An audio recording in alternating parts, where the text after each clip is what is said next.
Assalamualaikum Pak, saya di sini Jessica Hamanuro ingin mempresentasikan hasil kuis 3 saya yang berjudul Pengenalan Arsitektur von Neumann. Arsitektur von Neumann adalah sebuah model komputer yang diperkenalkan oleh matematikawan John von Neumann pada tahun 1945.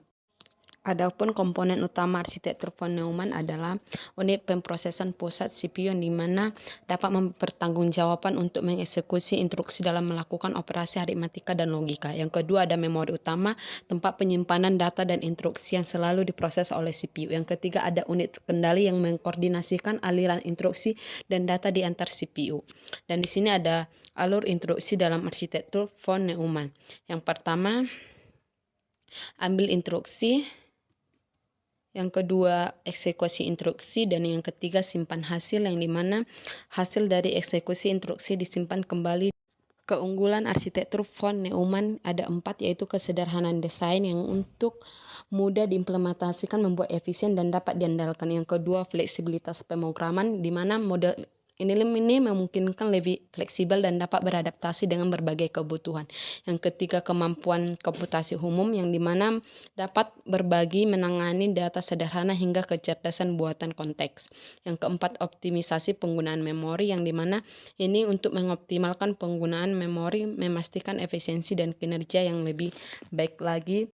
Ada 4 keterbatasan arsitektur von Neumann. Yang pertama, ketergantungan pada memori terpusat yang dimana bergantung pada memori yang menjadi titik kelemahan. Yang kedua, kecepatan terbatas. Alur ini dapat membatasi kecepatan pemrosesan data terutama untuk tugas-tugas paralel. Dan ketiga, ada kerentanan terhadap kerusakan di mana terhubung secara langsung dan dapat menyebabkan kerentanan terhadap kerusakan jika terjadi kegagalan pada salah satu komponen.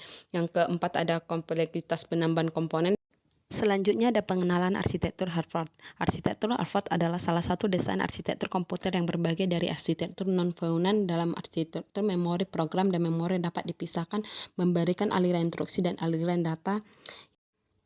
Komponen utama arsitektur Harvard. 1. Unit instruksi, di mana komponen ini adalah bertugas memproses dan mengeksekusi instruksi program. Dan kedua, unit memori yang dimana menyimpan instruksi dan data yang diperlukan oleh unit instruksi. Yang ketiga ada bus komunikasi, di mana bus komunikasi dapat menghubungkan unit instruksi dengan unit memori sehingga data dan instruksi dapat dikirim dan diterima. Yang keempat ada controller yang dapat mengatur aliran instruksi dan data antara komponen-komponen utama, memastikan proses berjalan dengan baik dan sehingga data tersebut terinstruksi.